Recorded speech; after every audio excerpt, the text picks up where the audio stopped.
Hey everyone, it's Rachel from Sugar Maple Farmhouse, and today I want to show you how to make these dried floral fire starters.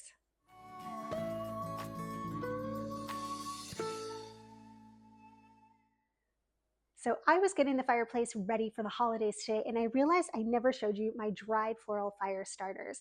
These are one of the easiest DIYs you can make, and if you are the type of person that loves to make homemade gifts for the holidays, these should definitely be on your list. Also, if you just like to have a fire on a regular basis during the colder months, these are also handy to have around. So let's get started and I'll show you how to make them.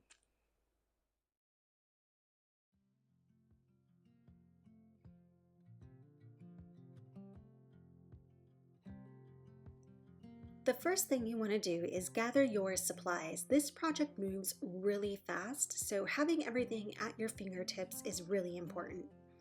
The supplies for this include dried flowers, dried leaves, pine cones, cinnamon sticks, anything like that that you think will help burn in the fire, you can add, as long as it's natural, dye-free, and doesn't have any synthetics.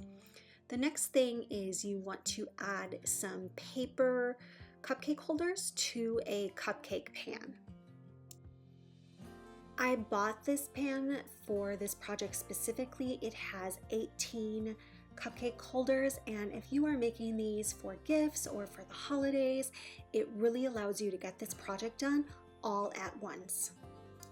The next thing you want to do is put your wicks into the cupcake holders. So I have these wicks that I found, and I will leave a link to them also in the description below. And the easiest way I found to put them in the cupcake holders to get them to sit properly so that you can use them and they don't sink or they're not too taut is to wrap them around your finger and then place them in the cupcake holder.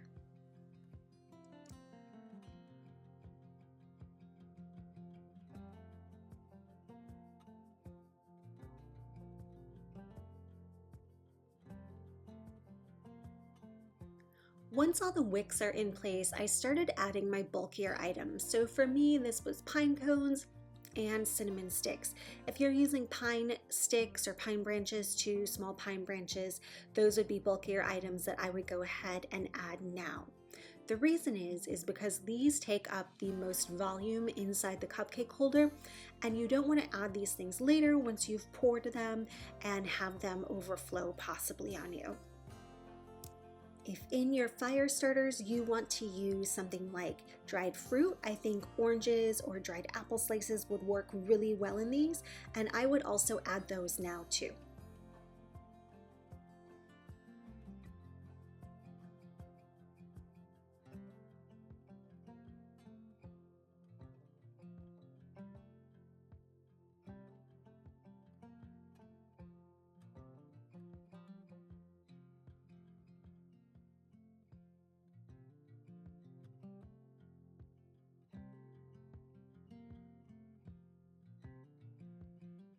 Once all the bulky items had been added, I melted my wax. So I used soy wax for these.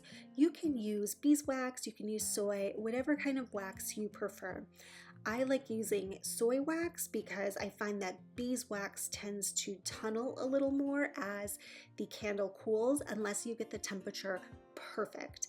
I didn't want this project to be overly complicated, so I just decided to go with the soy wax instead. When it came to actually melting the wax, I did not use a thermometer or anything like that. I simply put my wax melting container on my stove and used a low to medium heat to melt the wax. Every now and then I would give it a little stir with a silicone spatula just to kind of help it along, but I didn't really do much else. I just kind of waited for it.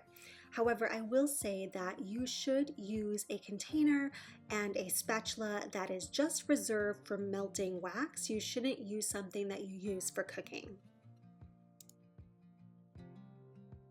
The first time I did this, I did end up adding a couple dried flower petals to each container too. I wanted to make sure they were seen and visible throughout the wax fire starter. And I didn't know the first time I made these how quickly the wax was going to solidify. you have plenty of time between pouring the wax and adding in more flowers. In fact, you'll probably end up adding more than you think you are going to because the flowers themselves will soak up some of the wax. One of the things that I felt like was a bonus with this melting container is that it does have a pour spout. So if you are going to use a pot or just some pan that you are going to use to melt the wax on the stove, keep in mind that it might be a little more challenging to pour into the cupcake containers, whereas something with a spout is going to work better and be a lot easier for you.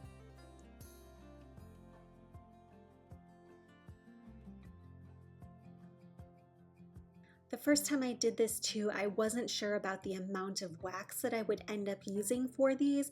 I bought a 2.5-pound bag of wax and I didn't end up using all of it, but I did use a lot more than I thought. And you can see I'm adding some flowers to these first ones that I've poured. And the reason I'm doing that is because I ran out of wax and I had to go and melt more wax on the stove. So I didn't want these to start solidifying while I was melting more wax. Turns out you don't really even have to be nervous about that because they truly do take a long time to solidify. I also went back and I added another pine cone or two to these because I realized how much space was actually inside the cupcake holder, and it turns out there is a lot, and I wanted to make sure that these weren't mostly wax and that there were plenty of things in them to be able to burn. So feel free to pack your fire starters as the wax is setting because you will be able to get so much in there. They will look pretty, and you really do want some of those other things to catch and help start your fire too. I'm going to kick up the speed here so you guys can watch me design these and make them colorful and beautiful without actually having to sit here the entire time it took for me to do this. But I do want to add that some of these flowers that I'm working with are my flowers from our garden and from our cut flower fields. I actually had used some of these in a Halloween tablescape that I had up on YouTube the year before I made these. And I saved them because I dried them, and I found them and decided to use them here in these fire starters. So if you have a cut flower garden and you've been drying flowers, those dried flowers will work perfectly well in your fire starters as long as you haven't sprayed anything on them. You can also find dried flowers online, and I will leave a couple links to those places below. Amazon, of course, and then a couple of the Etsy sellers that I think you can get some great dried flowers from if you do not grow your own.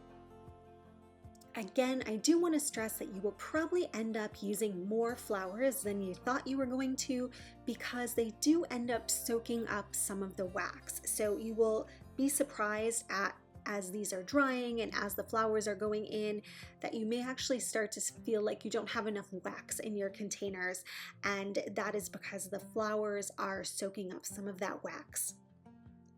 If you want, you can melt even more wax and kind of top everything off, which I do end up doing here as I noticed that the flowers were soaking up the wax.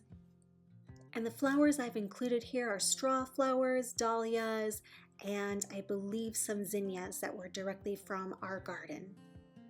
This whole project goes by pretty fast. I would say even if you're being really careful, you can probably do it, and I mean careful with your design and what you want your fire starters to look like. You can probably make this whole project happen in about an hour and a half. Your wax will still have to dry after that, but at that point your hands-on time will be finished. If you want to add a scent to these, now is the time to do that too. I did not do that, but you can use essential oils or any oils that are made for candles that can be burned. I would use a couple drops per fire starter. When I was done, I put mine aside and I let them harden up overnight, and here is what they looked like. I do leave mine in the cupcake holders because they are paper and they are natural, so there's nothing else in them. And I'll leave, again, a link to those in the description below if you want to use the same ones I used. But I think these turned out beautiful. What do you think?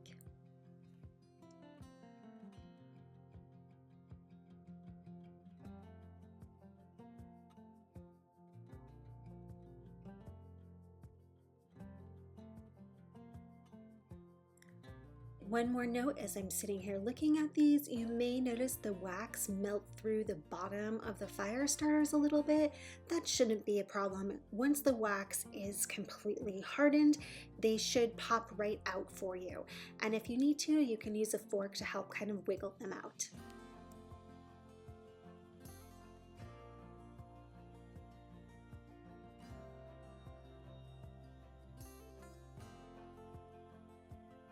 Thank you guys so much for joining me today. I hope that you love learning how to make these DIY dried floral fire starters.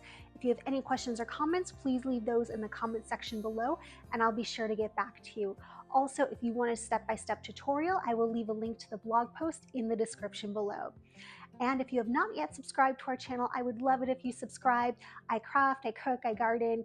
The farmhouse we talk about every now and then too. There's a little bit of everything. So if you like a little bit of everything, I hope you'll come on over. Thanks so much, everyone. Have a great day.